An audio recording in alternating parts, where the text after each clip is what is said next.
Your parents, hey, it's on live. It's not on live, but on live. Okay, so it's EP6. There you go. Yeah, and the light came on as soon as I got on, the light came on.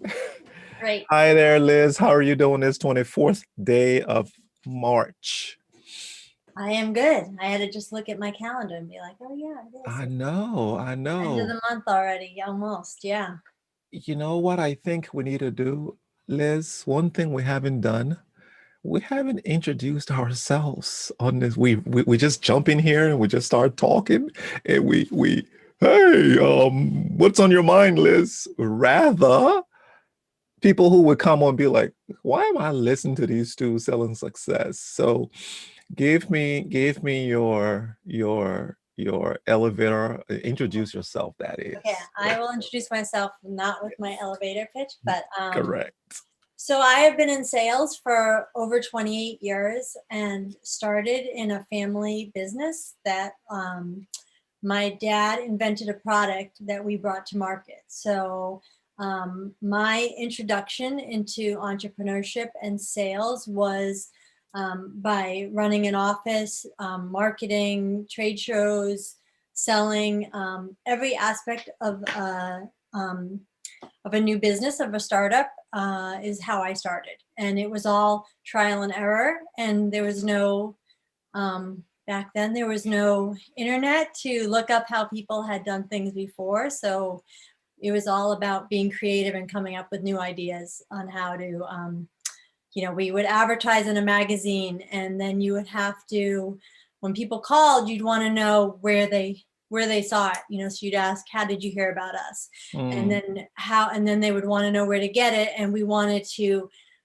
selling direct. We had stores carrying our products. So how do you, without software, how do you keep track of all by zip codes? So we had this binder full of that I constantly was adding and redoing these books of zip codes. So you look up by state and look up the zip code, and that's how we would kind of tell people where they could get the product. There's no, oh, just go online and put your zip code in here. No, that didn't exist. So oh my so goodness. that was kind of typical of how everything worked, like what worked, what doesn't work, and just keep growing that way. So that's how I started. And when I started selling, cold calling on hardware stores and gift shops is when I discovered that my passion for sales and loving Mm, the nervousness of having to walk into the store yes. and hoping or just being determined that I was going to get to talk to the right person and that I was going to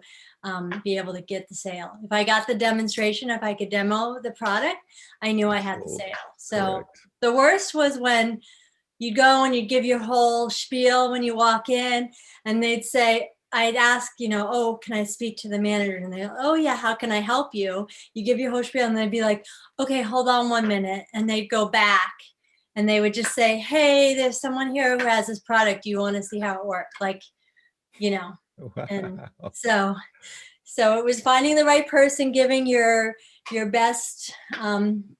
We didn't call it an elevator pitch, but your best intro to the product, and Hmm. then getting the demonstration. So Wow. that was how it was done then. And I am now launching a new sales consulting business called Sales Savvy, and Yes. I'm hoping to bring back the art of the phone and making calls on the phone and outreach through telephone calls. And I was just reading something that I thought was so interesting about voicemail, Hmm. how people hate voicemail when you go to make a sales call, and you get voicemail and you're like, oh, voicemail. But looking at it like it's like a 60-second chance to give a good description of what you do with no Correct. one interrupting you.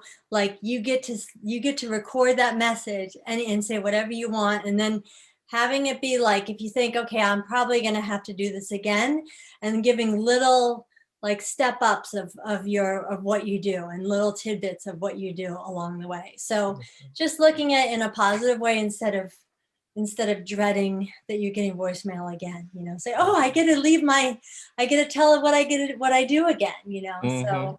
Mm-hmm. So yeah, and so now I for the last 6 years I've been selling promotional products and have grown that business from zero up to about $300,000 a year in sales, and still love doing that. But I'm really eager to help women in business now who are looking to get more confident with their sales and set up a sales process and Gotcha. do more and grow their sales. Excellent. Excellent, Liz. Excellent. Well, my name is Wulwyn Porte, and I think I would just say I love to extract greatness from everything I touch, every person I meet, every business I engage with. It's just something in me that wants to bring out the best out of businesses, out of people. Past is past 20 years, was engineering, software engineering, business management, program management. And I have Joseph Solomon, founded Joseph Solomon Management Consulting firm, where we work with small and medium-sized businesses to ensure we put systems and processes in there. The reason why we're selling success is because, again, extracting greatness. Uh, Liz is a value-driven individual. I am a value-driven individual. We met, and the rest was history. We said, hey, let's just come and talk about selling success and celebrating our wins, as you can see behind her. So, Liz, what's on your mind today? Well, I just want to say too that I have to credit Woolwyn for partially for my starting my consulting business, because when I told him my story, he said, "You have to do this. Like you have to do this." And just the confidence he put in me, and just listening and giving me great feedback and brainstorming with me has just really been tremendous for me to get started. So I It- just want to say thank Thank, you. thank you, Liz. And I'll jump on that because I think this is part of selling success. You you you have the ingredients. You have everything to be successful. You have, and you know it. You know it. Everybody's got a gift here that when they practice and they sharpen it, the world's going to knock on your door. But most people are, what do I have? What do I have? Man, you've got it. You've got it. So go out there and find what you have. Met Liz. Liz is Miss Sales. I'm like, this woman just sales. As you heard, she doesn't fear the phone. You know what? That should be a good shirt. Don't fear the phone. Oh, but I heard you. What I picked up when we heard you talking. You were talking about the voicemail, and I think that when you do get the voicemail, you go. But again, I think that's a good place to practice being really intentional and strategic on what you want to say, and put the carrot in front of the prospective customer. Yeah. And I think it's part of the plan, right? Like having a script for if someone does answer the phone, right? You know what you're going to say, and then say, okay, this is the second call to them. I'm going to tell them this story today, or I'm going to give them this tip today, or whatever. You can have a plan for, like, I'm probably going to have to leave 4 or 5 voicemails. Here's what I'm Mm, going to leave each time. Instead of saying, oh, I got to leave again, like say, this is Liz from Sales Savvy, please call me back, blah, blah, like you can wow. make it as interesting as you want. I mean, Mm, so why not mm, look at it like, oh, okay, this is step 2. I'm going to leave this message this time about wow. here's a success story I had. I just wanted to share with you, or whatever it is. No one's saying you Yes. just have to leave your boring, you know, elevator pitch again, right? So why not mix it up and make it interesting? And it's all about standing Wow. out. And maybe they've gotten 3 or 4 other voicemail calls that day. So how are you going to make it so that they actually want to call you back and learn more? So Wow. Wow. like a Wow. teaser, right? It sure is. When we started to talk today about it just now, I went, gosh, we keep talking about calling. Well, we've never discussed this aspect of the call of preparing and making sure you have your script in terms of script for in person or voicemail or machine, right? Yep. Yep. That's gosh, this thing goes deep and deep every single time, Yeah. Liz. And then I usually say, you know what, after I leave my message, I'll say, I'm also going to send you, I'm just letting you know, I'm going to be, please look out for my email, to let them know I'm sending them an email. And then you have a script, what's going to go along with that voicemail message. What are you going to send in your email too? So it's all connected. There's a system. There's a system. Yes. There's a system. Yes. Yes. So hold up. You're gonna write a book about this? I am working on a system right now that is going to be part of my coaching program. And I'm doing a Kickstarter, Uh-huh. which will be kind of the first, kind of the foundation of what I think you need to get your business and your sales process going. And then I'll have a bigger system that will include more about your, I call it your perfect day, your system, your process, but I think the most important things to start with are your profile on LinkedIn. I think is extremely Mhm. important, on your Facebook page or your Instagram page and your LinkedIn page. Yes. Having your scripts set too, and then knowing how to prospect and how to find your prospects. I think those, if you can start with those three things, then that will make a difference in your sales, in your goals and your how your sales grow right away. Wow. Wow. Profile, scripts, and prospecting. Hmm. Bound to increase it. We guarantee it. Yeah, yeah. So well, you have to make sure that when people, if you do contact someone, that when they go to look you up, that is representative of who you are, and Got- then, yeah, and then when you So, speak to someone, you know what you're gonna say, and then who are you speaking to? Make sure you're talking to the right people with your process, your so, targeted prospect list.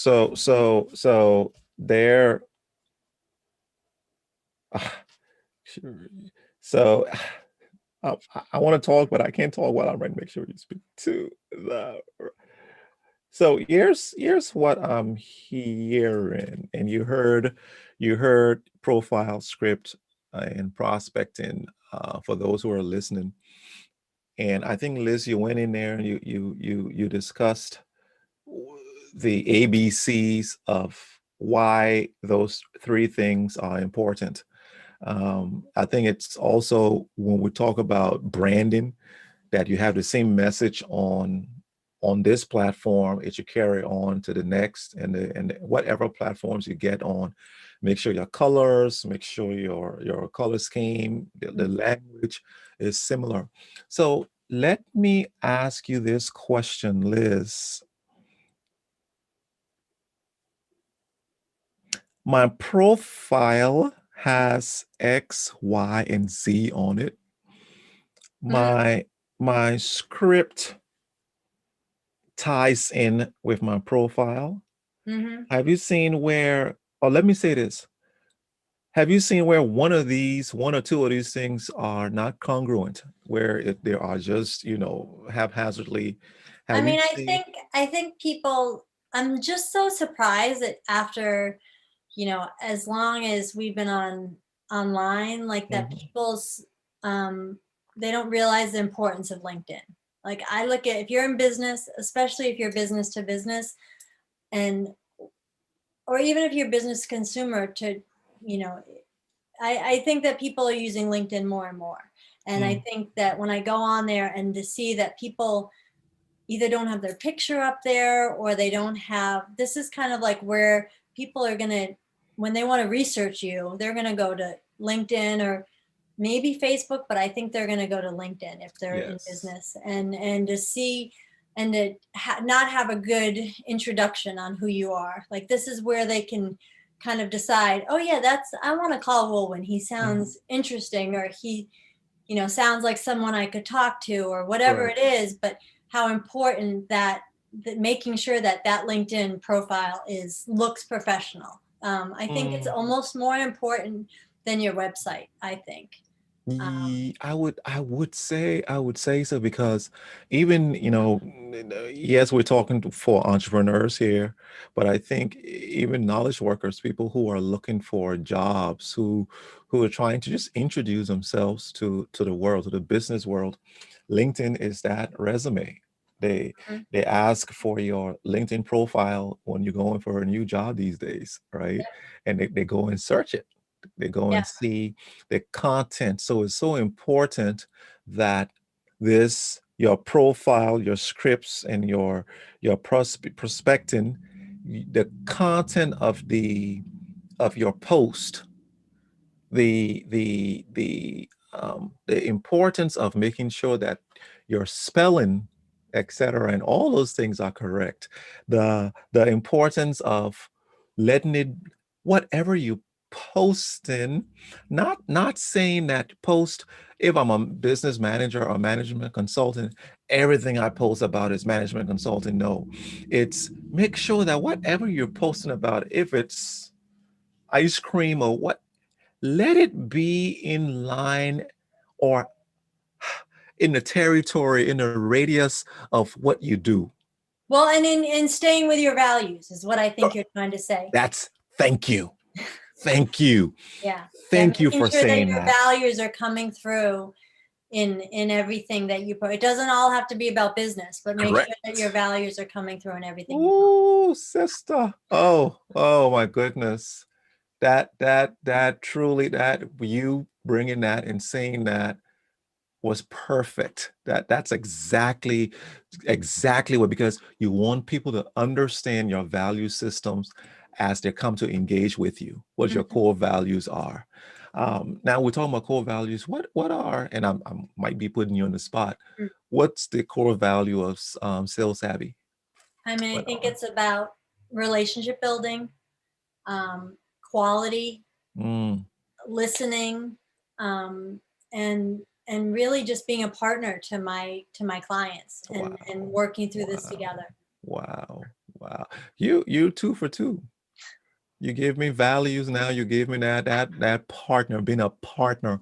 I think that's something that we miss. Hmm. People who are coaches, people who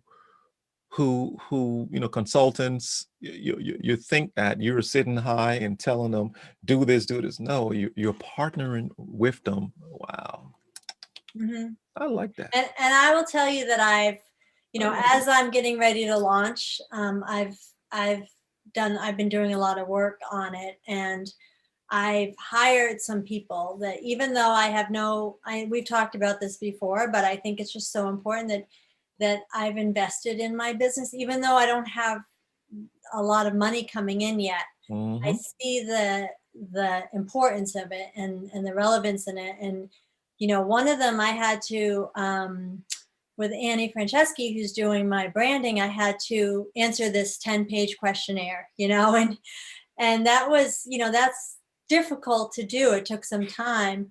Yeah. But when she then turned that into like all the bullet points and all, it was my words, it's still coming from me, but she made it in a way where she took out all the key points, where if I had to do that, it's so hard in your own business to Mm, talk it about what is. you do and to do answer some of these questions on your own. But she did it in a way where I was just kind of telling my story and Hmm. answering these questions that aren't kind of like, okay, what are your core values, or what's your elevator speech, Correct. and so I just have learned now that it's so important. Now I'm getting ready to do some, I need some new headshots and I want some action branding shots. Don't just take your iPhone. You need to you need to take you need to once again invest, because visually, if you have pictures that you're using, it's so important for them to look professional. Once again, it's representing your brand. It's all representing your brand. And so, do you want to look like you are an expert in your field, and that you believe in your company, and that you are professional and you're worth it? Then you need to invest in your company, I think. Yes, yes. And you open up some a major a major component of what I when I talk about branding with people. It's yes, your profile, your scripts, your prospecting, etc. But it's who you are. You are the brand that is, Mhm. of this business. Where, how do you carry yourself? How, where? So I see some people's brand are brash, Mhm. and I'm not Gary V, right? Gary V Yeah. is brash. He Yeah. cusses. But people are attracted to it. Yeah. Um, And that's who he is. that's That's who he truly who he is. is. Yeah. Yes, Yeah. yes. That's you see that. Aha. Be yourself. Mhm. Be yourself because there are people who. But there are certain I've observed. There's certain I've seen certain things come up on Facebook where it's really really brash, and it's Mhm. from a business page, Mhm. and I and they say describe what you see in this picture or tell me and it's near vulgar and I look and I go, oh, I'm not gonna touch that. Yeah. And the reason why I'm not gonna touch that because it doesn't. That's their values, but it doesn't align with my values. So I'm not going to touch it because if I touch it, that people are looking. People come and just look and see. And I'm Yeah. not saying Oh, it. Wulwyn liked that post. Like, why would he like that post? So And does he like that post? correct. Then there's a mismatch in values because Yeah. when I'm talking, I'm not talking like that. I don't verbalize. Yeah. Let me tell you what I've noticed. I jump on LinkedIn or I get on Facebook and I don't know this person. So it's usually women that will Mhm. come in and say, I want to be your friend. Mhm. And I don't know you from Adam. Yeah. And then when I look to see who their friends are, Yeah. and I see some of my friends on it, I'm like, hmm, I know you don't know this woman. Yeah. And come on, stick with your value systems, Yeah. right? So it's as you were saying, your brand. Like when I'm going to the store. Last night I was doing something in the house, uh, and I needed to go get a blade for a saw. Mhm. And I'm in my overalls and my Yeah. dirty pants, and I said, "Honey, I'm going just like this to run into Home Depot." And she looked at me like, nah, change your clothes, woman. I'm like, no, but it's too. She says, Yeah. you just might see one of your clients or counterparts there. Yeah. And what's your brand? I'm like, I hate brand. So I had to take it off and put something appropriate to go, right? No, Yeah. it's those things, and I'm not saying that your brand should constrict you, because sometimes I do go and just go and I'm Yeah. here for a quick second and do it, but be cognizant that when you go to a restaurant or people who will go to the club, you go and get drunk and you get on the table and start dancing. I mean, Right. that, that's not appropriate.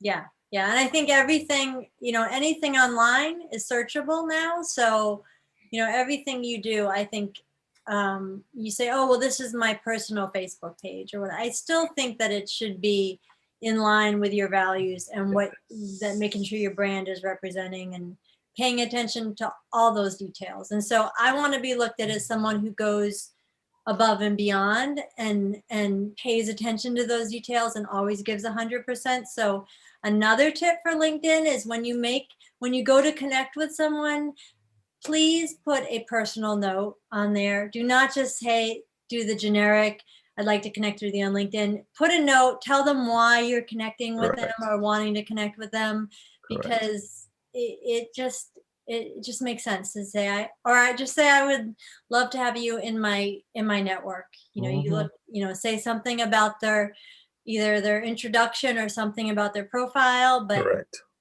but Wow. once again, it just is representative that you took an extra 15 seconds to put a note in there. And I think things like that are important. Hmm. Hmm. You talk about that, and I heard just an aside. Someone there, Sean Bradley, the basketball player, I think he got injured got hit off his bike. So he's a 7-footer, hit off his bike, and he I think he's paralyzed from the waist down. And someone put "rip" beneath in the comment, and another person said, "Did you even read this? Yeah. Did you even read it to put a rip?" And he says, Yeah. "Oh, I meant rest in practice, not rest in peace." I'm like, gosh, that's dumb. Yeah. So it's just and just I think it's just details, attention to details, Mm-hmm. just Mm-hmm. attention to detail. That I think that I know that makes the difference, Yeah. I rather agree. than being haphazard and not in excellence. Mm-hmm. Yeah. Wow. Yeah. Yeah. I'm working with a client now, and she wants to give out, I might have already said this, but she wants to give out like a flyer, kind of like a postcard, and Mhm. so I said, why don't you punch a hole in the corner and put like a little bow on the postcard instead of it just being a flat card? Like if you put a bow on, then it takes up space. It doesn't lay flat. It won't get lost in the shuffle with all the other mail. It will kind of Mm. stand out a little more. And it looks more like a gift than it does like a piece of paper. Mm. So just things like that. Like, what can you do? I told one of my friends who's trying to grow her business. She wants to go and kind of drop things off. She wants to drop off her information. And I said, why don't you come up with what's your signature? She's going to see realtors. I'm like, what's your signature treat? Like, I don't know. I said, super cheap. Make Rice Krispie treats and put them in a little cellophane bag with a bow and have that be your signature treat, or the popcorn where you drizzle chocolate over it or something. But just something that you can drop off with your information that just is going to make you stand out, that you took a little extra time once again to make it special. Did we talk about a purple cow on here? I don't think so. Have you read that book? Yeah. Yeah, Seth Godin, I think, right? Mhm. I think and that's what you're saying. Think outside the box and how can you make your business stand out? How can you make what you do stand out? Right. The bull really is a beautiful idea. Yeah. Yeah. Liz, 30 Yeah. minutes in. What's Okay. your time flies when Uh, you're having fun, huh? yeah, I know. What's your My last tip will be, I don't know, I'm working on a new habit. So I'm reading um You're a Badass, and Mhm. she has a book about habits. So I'm listening to and Jenny Midgley has a book club every month, and so it's this month, I think it's tomorrow night, is the Habits book. And so Okay. and I have that moment where I'm like, I'm doing great. I don't need any new habits, and you can't, like, you have to think of one right then. What do I want to do? And like, I thought of something and I was like, I don't do that because I don't want to do that. Like, why would I don't want, there's a reason I'm not doing that. So Yes. I've chosen to, I get up in the miracle morning every morning at 5:30. But it Mhm. takes me, I feel like it's taking me longer and longer to get through my morning ritual, my Uh-huh. routine. And I'm kind of finishing later and later, which is cutting into my workday. So Gotcha. my habit is to be more intentional and focused. Maybe I have to get up a little earlier, but I want to get it all done by 7:30. So that's my goal, is to work out, write, read, and meditate and all that stuff before 7:30. So that's my So waking up is what, 5:30? 5:30. So I might have to move it to 5 now. So, but I go to bed at 9:30. I'm like, oh my god, I have to go to bed now. And No, too early. that's what my husband says every night. He's like, at 9:15. I'm like, can I go to bed yet? He's like, no, it's 9:15. In fact, it's just 8:15, really, because we just I know, I know. sprung And forward. I do feel like the last 2 weeks it has been a lot harder to get up in the morning. So Really. Yeah, maybe the time change also, getting yeah. used to it. Wow, that's interesting. So Um, pick a new habit, 21 days. That book is great because she just makes you do one thing one little bit of it every day. You know, you take it and Hmm. you only have one to do every day. So she walks Mm, you through each day. So wow. I like that. Well, Liz Rossilli, thank you again. Thank you again for coming over. I truly enjoyed this one with you. Yeah, it was great. People, you guys have a beautiful day and take care and go out there and start a new habit. Be excellent. Understand your profiles, your scripts, and your prospecting. Have those things congruent and go and sell. Be successful.